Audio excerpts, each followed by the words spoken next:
Bismillahirrahmanirrahim. Elhamdülillahi Rabbil alemin. Ve salatu ve selamu ala hayri halqihi Muhammedin ve ala alihi ve sahbihi ve sellim. Assalamu alaikum hurmetli şagirdler. Kur'an-ı Kerim әліппесі мұғалім сәнидің бүгін 3-ші дәрісін Алланың қалауымен бастаймыз. Құрметті шәкірт, біз жоғарыда харекеттердің не екендігін баяндадық.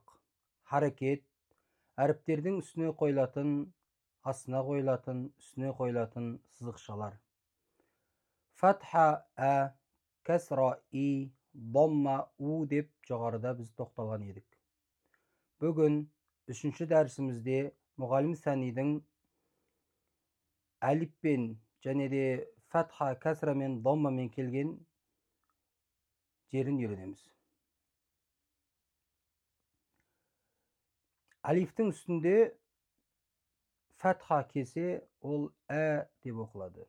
Яғни өзі жеке ә, астында келсе и, үстінде келсе у. Яғни ә, и, у. Алифтің өзі жеке өзі оқылмайды. Оның үстіне харекеттер қою арқылы бір дыбысқа ие болады. Келесі ро әріпін көріп отырсыздар. Ро әріпі біз жеке тоқталдық 2-ші дәрісте ро әрпіне. Ро әрпі жуан оқылатын кезеңдері бар, және жіңішке оқылатын кезеңдері бар. Ро әрпінің үстінде фатха келсе, ол ро. Ро. Астында кәсра келсе ри. Ри. Жіңішке оқылады. Кәсрамен келсе ро әрпі, онда ри. Жіңішке оқылады. Одан кейінгісі ру. Ро, ри, ру. Ро, ро, ри, ри, ру. Келесі алифпен келгені. Әр, әр, әр қосылып келеді ро әрпіне. Ро әрпінің үстінде қарасаңыздар домалақ белгі тұр. Бұл жоғарыда айтқанда 2-ші сабағымыздағы ол сукун. Сол ро әрпінің өзі оқылатындығын білдіреді. Яғни ро әрпіне біз тоқтаймыз. Әр, әр, әр, әр, ир, ир, ир, ур, ур, ур. Міне өстіп, ежелеп оқып үйреніп аламыз. З әріпі. З әріпінің махражы тілдің үсті мен алдыңғы 2 жоғарғы тістің үсті. Тілдің ұшы алдыңғы 2 астыңғы тістің ішкі түп жағына тиіңкіреп тұрады.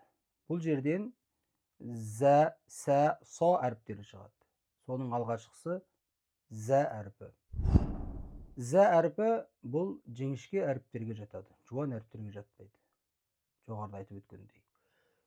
Енді з, ә, з, з, и, зи, з, у, зу, з, зи, зу.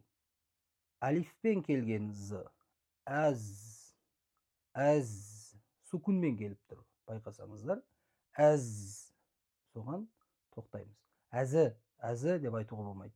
Әріпті қозғамаймыз, нақты айтамыз. Әз, әз, әз. Одан кейін кәсрамен келіп тұр. Из, из, из. Бұлда да изі деп айтуға болмайды. Из. Одан кейін уз, уз. Көп шәкірттердің қателесуі әріпті қозғап жібереді, яғни вибрацияға ұшырайды. Қалқала деп айтылады, бұл қате болады. Әз, әзі, ізі деп ығылмау керек, тоқтау керек. Әз, зар, зар, зар, зир, зир, zir, zur, zur, azru. Yani sukunga toktaymiz. Azru, azru. Sukun dыбысты bölеді, және де тоқтауды талап етеді. Изру, изру, изру деп өтуге болмайды. Изру деп өтсеңіз қате болады. Изру, узру, узру, узру, урзу, урзу, урзу. Құрметті шәкірт, мим әрпі. Мим әрпі екі еріннің ортасынан шығады. Мим, жіңішке әріптерден. Мам болмайды, мом болмайды, мим. Жіңішке, мим, мим. Мә, ми, му. Мә, ми, му. Жіңішке әріптерге жатады. Истифәлә ауызды жайып, дауысты жіңішкертіп оқимыз. Жуан әріптерге жатпайды. Жуан қылуға болмайды. Мә, ми, му. Әм, әм. Им, им. Ум, Мур, мур.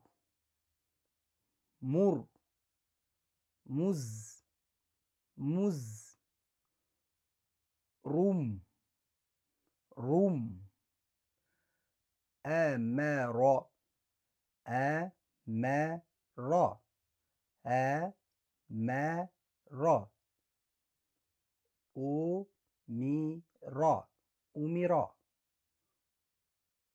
Әмру, әмру. Сукунға тоқтаймыз. Әмру. Бұл жерде ро әрпі ғана жуан, соны ғана жуан қылып шығарамыз. Әмру, әмру. Имру, имру, имру. Рамзу, рамзу. Сукунға тоқтаймыз. Рамзу. Ирми. Көріп атсыздар ма? Р әрпі жіңішке оқылуда. Ирми. Мар, мар, мар, мар. Ром, ром, ром, ром. Зәм, зәм, зәм, зәм. Арзам, арзам.